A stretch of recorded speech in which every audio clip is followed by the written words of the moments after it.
Hi, I'm on the train heading into London. I have an event tonight with Pinterest. Also going to catch up with my business coach on the way. I've got all the supplies I need, which is my hoisin dog wrap, which is my absolute favourite when I'm travelling. I'm part of Pinterest's one-to-one management program, so they have like a bunch of creators who they work with on an individual basis, and they've arranged events for us like today where we get to go to London and meet other creators, which is fantastic because, as you know, I spend nearly all of my days at home doing DIY, so the opportunity to meet other human beings is always a win. Next week I'm going to be in Amsterdam. I have a client who I'm doing some work for, and I'm flying out to their head office to do a day of shooting. And so this morning we were talking about what might be good to wear for that shoot. And I sent them a few options of DIY clothing that I've got. And as I was going through it, I realised that so much of what I wear doesn't really fit very well, or I don't like the colours. And I mean, I guess this isn't a surprise to me because this is why I'm building my clothing brand. But it really got me thinking more about how I would like that to look. And whilst I'm on the train, I might like to draw out a couple of options of what I think the brand is going to look like. Such good intentions, but I absolutely did not do my designs. Mainly because I just really wanted to catch up with all of the DMs and all of the comments on social media that I've missed in the last week, because there's been a whole bunch, and responding to people is one of my favourite things to do, especially because people really often send me details of projects that they're working on, and I love seeing those.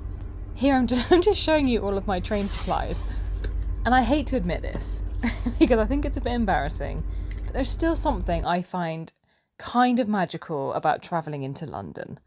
Before the event, I was meeting my business coach for a chat about all things DIY with Emma, and it seems that the entirety of London has gone a little coronation mad. The UK just isn't that patriotic, so it's so strange to see all of these flags everywhere. Just met with my business coach for a quick hour session in London. Now I'm walking to the Pinterest HQ, super cool, really cool building, and I'll give you some insights into what we're talking about tonight. I'm actually a little bit late, hence the not being able to speak.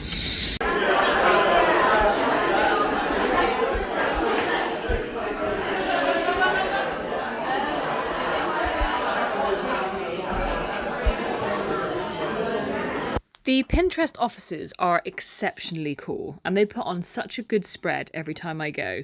I probably had about 12 of those scallops, and that's too many scallops for any individual person. A really genuinely exciting opportunity to talk about. Now, I've been a creator for nearly 10 years, so I know how it feels when you spend ages thinking up an idea, and then you spend even longer creating it, you spend even longer editing it, and then it gets 2 likes and one of them's your mum, because it looks like it was filmed on a potato and everything's gone wrong. That's not going to happen with this opportunity, because 2 lucky creators are going to be able to The event itself was opened by Megan Crabb, and I spent a really long time looking at her going, how do I know her? How do we know each other? And I couldn't put my finger on it. And then I realised that we literally don't. I've been following her on my social media since 2019, so I'd convinced myself that we were BFFs. She was just explaining that Pinterest have joined up with BBC Studios. They wanted to give the creators that are involved in this programme the opportunity to pitch an idea to BBC Studios for the potential to work together with them on the content. And this video here was just BBC Studios giving us an idea of the absolute breadth of content that they create. It kind of blew me away. I had no idea they were involved in all of these different programmes. And you won't know this because I haven't told you yet, but one of my biggest goals for this year was to develop and pitch a TV DIY renovation home show idea. So this is going to be my opportunity to pitch something and see if they like it. We then had the opportunity to ask questions of the BBC Studio representatives themselves. Basically, anything lifestyle related, you saw at the beginning, you got bombarded with lots of different types of BBC Studios sort of divisions, I would say. Yeah. Talentworks is clearly an amazing one of those. So our entertainment team, for example, makes Strictly, our natural history unit makes Planet Earth, etc., etc. And why I'm here and why it's so exciting to meet you guys and people online is that Factual Entertainment, we are based in London, Bristol, Cardiff, Glasgow, and anything lifestyle related, be it, as I said, gardening, Gardener's World, fashion, relationships, sex, antiques. Notice how I did sex to antiques then. And just after this, we had some information from the Pinterest team. They usually give us an idea every month or so what kind of trends are coming up, so what kind of content to be making for the platform. Whether it's garden makeovers, cakes, organisation, fashion looks, thrifting, crocheting, it can literally be anything. And even if it is something that, like we said, you're not known for as a creator today, but you are just dead set interested on the side, and you think, yeah, that would be very cool. Sex and antiques. BBC Studios co-produced series, 8 episodes. That's 8 pins, right? 8 items, yeah. That's awesome, and that will sit on your Pinterest channels like forever. And then it was microphone back to Megan to tell us the details of this opportunity and what's included if you win. Next up, you get to go to a BBC Studios presenter training day. I've been to one of this, filled with really, really valuable workshops from people who've been doing what they do, presenting, developing for years and decades, and it's great vibes. And you get headshots and content you can take away for your, what's the word? Show reel. Thank you, Katrina.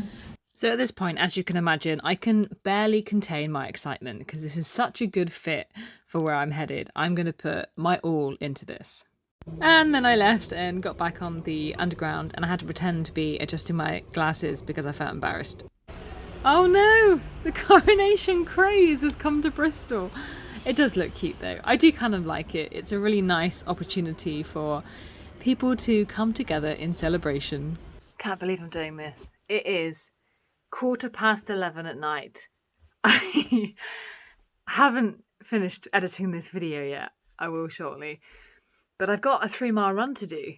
I signed up to a half marathon. You know, like when you're in a kind of mood where you're like, oh, half marathon sounds fun. I could train for that. And you're all enthusiastic and stuff. And then later on when you're not feeling enthusiastic, you have to pay for it with action. That's what's happening right now. So I have a 3-mile run that I have to do today to keep up with my training plan. And so after I've posted this, I'm going to go out for a run. My next couple of videos will be about things that I've done recently, pretty much just whilst I was off on leave, that have been driving me nuts.